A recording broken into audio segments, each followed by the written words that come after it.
Mga kababayan, update tayo ngayong hapon po ng Biyernes. So ito meron tayong magandang balita. Unang-una, ang dating bagyong Maymay na naging LPA ay nag-dissipate na po o nawala na. Doon nandyan pa rin siya sa system natin pero po sa forecast na inilabas ng Pag-asa, naglaho na po yan o nag-dissipate na. At ito naman pong Typhoon Dolphin ay nag-exit na po sa ating monitoring system.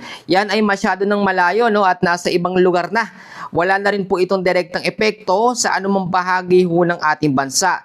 Pero ito naman pong habagat o southwest monsoon ay tuloy-tuloy pa rin po ang epekto sa kanlurang bahagi ho ng Luzon, kanlurang bahagi ng Visayas at ilang bahagi po ng ating bansa. Sa bandang silangan naman, meron tayong nakikita dito na panibagong nga pong banta ng sama ng panahon. Actually, ito po ay nasa tinatawag natin na invest, no? Or sinasabi din na cloud cluster o kumpol ng kaulapan. And then meron din tayong tropical depression dito sa may bandang dulo. Pero ito ay malayo naman. Tututukan natin ito, no? Itong panibagong sama ng panahon na monitor dahil mas malapit siya sa ating PAR o Philippine Area of Responsibility. So bago natin simulan, i-share nyo ho yung update natin, no? Pakiusap ho para mas marami ho ang makapanood at malaman ang pinaka-latest na update ng ating panahon ngayong hapon po ng Biyernes. So ngayon, alamin natin yung mga lugar na patuloy po nakakaranas kasi marami nagtatanong sa atin bakit daw may mga pag-uulan sa lugar nila kahit wala na pong bagyo, no? Ito po i-explain ko mabuti. Ang habagat ay nananatili pa rin po sa kanyang lakas at nakakaapekto sa ilang bahagi ho ng ating bansa. Ngayong hapon ho hanggang bukas ho ng hapon, meron po tayong inaasahan na 100 to 200 millimeters na dami ho ng pag-uulan. Diyan pa rin ho sa may Zambales, sa may Bataan at Occidental Mindoro. Meron naman pong 50 to 100 millimeters na dami ng pag-ulan ng ating aasahan ngayong hapon hanggang bukas ho ng hapon sa partihong Ilocos Sur, La Union, Pangasinan, Abra, Benguet, Tarlac, Pampanga, sa Bulacan, Metro Manila, Rizal, Cavite, Laguna, Batangas at Antique. Yang mga lugar ho na binanggit ko, yan din yung dinaanan po ng dating bagyong Maymay at parehas kasi no ng lugar na naapektuhan ang habagat at yung dating bagyong Maymay. Eto naman po, bukas ho ng hapon din hanggang sa linggo ho ng hapon, meron naman tayong inaasahan na 100 to 200 millimeters na dami pa rin ng pag-uulan, parte pa rin po ng Ilocos Sur, La Union, sa may Abra, Benguet, Zambales, Bataan at Occidental Mindoro.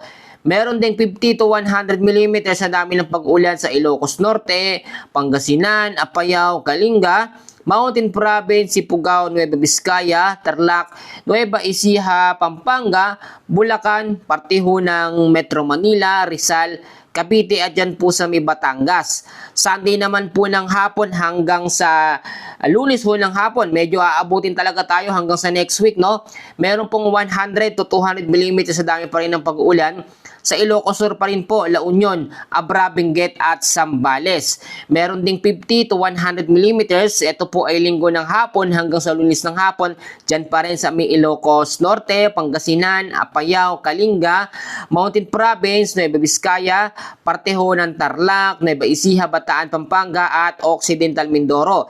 Ito hong tinatawag natin na habagat o southwest monsoon ay inaasahang hanggang sa third week pa po ng August.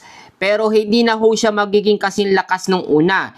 So ang ibig kong sabihin dito, mas mahina naman na ang magiging epekto ng habagat o pahina na ng pahinayan hanggang sa third week po ng August, hanggang sa ito ay mawala na. Pero ngayon, tignan naman natin itong panibagong sama ng panahon nga po na na-develop dito po sa may bandang silangang bahagi ho ng ating bansa. Inilabas ho ng Pag-asa ito no, sa tinatawag natin na Tropical Cyclone Threat Potential at dyan nakikita no, napapasok sa loob ng ating PAR bilang low chance na category ng low pressure area. Sa pagitan po ng August 13 hanggang sa August 19, medyo matagal pa naman pero lagi ko sinasabi, mas maganda yung handa na tayo bago pa man no, dumating yung mga sama ng panahon. Nakikita na lalapit ito nga pong banta ng invest na yan, no? Banta ng sama ng panahon sa ating PAR. At kapag nakapasok yan, may tendency o may chance sa na palakasin niya ng habagat o southwest monsoon. Ganito to ho para mas maunawaan natin. Pag malakas ang epekto ng habagat tapos merong nabuo na mga LPA sa loob ng ating par o kahit sa labas ng par, yan ay palalakasin po ng habagat dahil sumasabay ang sirkulasyon po ng hangin sa panibagong LPA o sa maho ng panahon. Pero hindi pa natin kinoconsider na panibago pong banta ng bagyong mabubuo sa loob ng ating par. Sa ngayon, wala pa ng panibagong bagyo, no? Matapos malusaw o mawala ito nga pong dating bagyong Maymay at itong Typhoon Dolphin. So sa monitoring natin, nakikita pa rin ito mawawala din, no? Paglipas ng ilang oras. Kaya nakikita na dapat maging alerto at maging handa rin po tayo. Eto, kailan daw o hanggang kailan ba mawawala ang habagat? Uulitin ko sa third week pa ito ng August. Ganito po mangyayari. Kapag wala pong dumating na mga bagyo na malalakas sa loob ng isang linggo or hanggang sa 5 hanggang 7 araw, unti-unti namang mawawala ang epekto ng habagat o southwest monsoon. Ang ibig sabihin nito, hihina po ito ng hihina. And then mangyayari yung tinatawag po natin na monsoon break. Kapag meron naman tayong monsoon break, pumapalit naman yung maalinsangang hangin na nanggagaling ho sa karagatang Pasipiko. Kitang-kita nyo naman kung paano dinodomina o talagang pinapangunahan po ng Typhoon Dolphin itong hanging habagat o southwest monsoon. Kaya po malaking bahagi po ng Luzon, Western Visayas at dito sa may parte ng Mindanao ay naaabutan po ng habagat. Hindi naman talaga lalakas ng ganyan ng habagat kung walang malakas na bagyo sa labas ng ating Philippine area of responsibility. Pasalamat nga ho tayo dahil itong Typhoon Dolphin, no, ay hindi po pumasok sa loob ng ating Philippine area of responsibility. Kaya nga ang sinasabi ko dito, lahat ho ng mga typhoon o super typhoon, karaniwan dito lang sila dumadaan sa area na yan, sa gilid ho ng Eastern Visayas, papunta sa North Luzon hanggang sa extreme North Luzon. Hindi sila nagkakaroon ng direktang paglandfall.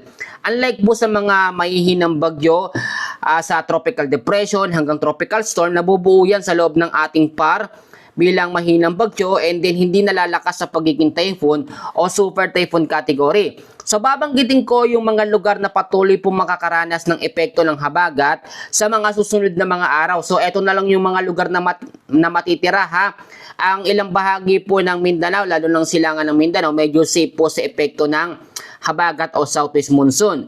Sa Ilocos Region, sa may Zambales, Bataan, Occidental Mindoro, Palawan, Antique, Aklan, Iloilo at Guimaras, kasama po ang Negros Occidental. Yan ho yung mga lugar na patuloy po makakaranas ng mga pag-uulan dulot ng habagat hanggang sa third week po ng August. Actually, medyo matagal-tagal o medyo mahaba yung lugar na yung petsa na yon, pero kinakailangan pa rin natin maging handa at maging alerto. Ang nalalabing bahagi ho ng Luzon, nalalabing bahagi ng Visayas at Mindanao ay maging alerto rin po sa tinatawag natin na localized thunderstorms. Ang local thunderstorms natin tuwing hapon po yan nagpapaulan, yan ho yung may mga kasamang malalakas na pagkulog at pagkidlat na minsan ay nasasamahan po ng mga malalakas na hangin. Ang akala natin, yun is bagyo na, no? Pero yun ay local thunderstorms. I-summarize natin. Sa forecast weather condition natin, uulitin ko, parte ho ng Occidental Mindoro, asahan po ang monsoon rains dahil po sa habagat o southwest monsoon. So mataas ang tsansa ng flash floods at landslide sa mga landslide prone area kung sakaling magkaroon ng moderate to heavy rain sa anumang oras. Sa parte ng Metro Manila pa rin po, kasama ang Pangasinan, La Union, Benguet, Zambales, Bataan, Tarlac, Pampanga, Bulacan, Rizal, Cavite, Batangas, Laguna at Antique, occasional rains pa rin ang mararanasan o yung mayat-mayang mga pag-uulan dahil sa habagat at southwest monsoon. Sa parte ng Batanes at Babuyan Island, sa ngayon ay wala na masyadong epekto yung trap o extension ng hangin ng Typhoon Dolphin dahil ang Typhoon Dolphin ay mas lumayo pa, no? O mas lumayo pa yung pinaka-extension ng kanyang hangin. Tignan nyo mabuti kung gaano kalawak, nakakatakot talaga yan. Answered prayer tayo mga kababayan kasi hindi dumikit etong pinaka-sentro niya dito sa ating Philippine Area of Responsibility, no, sa ating landmass. At kahit pumasok ng kaunti, hindi po yan nangyari. Sa lalalabing bahagi ng Luzon, Western Visayas, patuloy pa rin mag-ingat po sa banta ng habagat o southwest monsoon. Lagi kong sinasabi, no, mga paalala ko, tandaan ho ninyo, mga mababang lugar, Kailangan maglinis ng basura, may stock ng pagkain, merong go bags, laging magdala ng payong jacket kapote at lagi hong magantabay sa weather update po ni Kuya Francis. Madaling araw pa lamang, umaga, meron tayong iba't ibang mga update. And hopefully, lagi nyo pong minomonitor at binabantayan yung mga post ko, yung mga update ko po sa ating channel. So, yan muna sa ngayon. At mamaya, kung merong mga urgent update, magpo-post at mag-update po ulit tayo. Maraming salamat, mag-ingat po tayo at God bless po sa inyong lahat.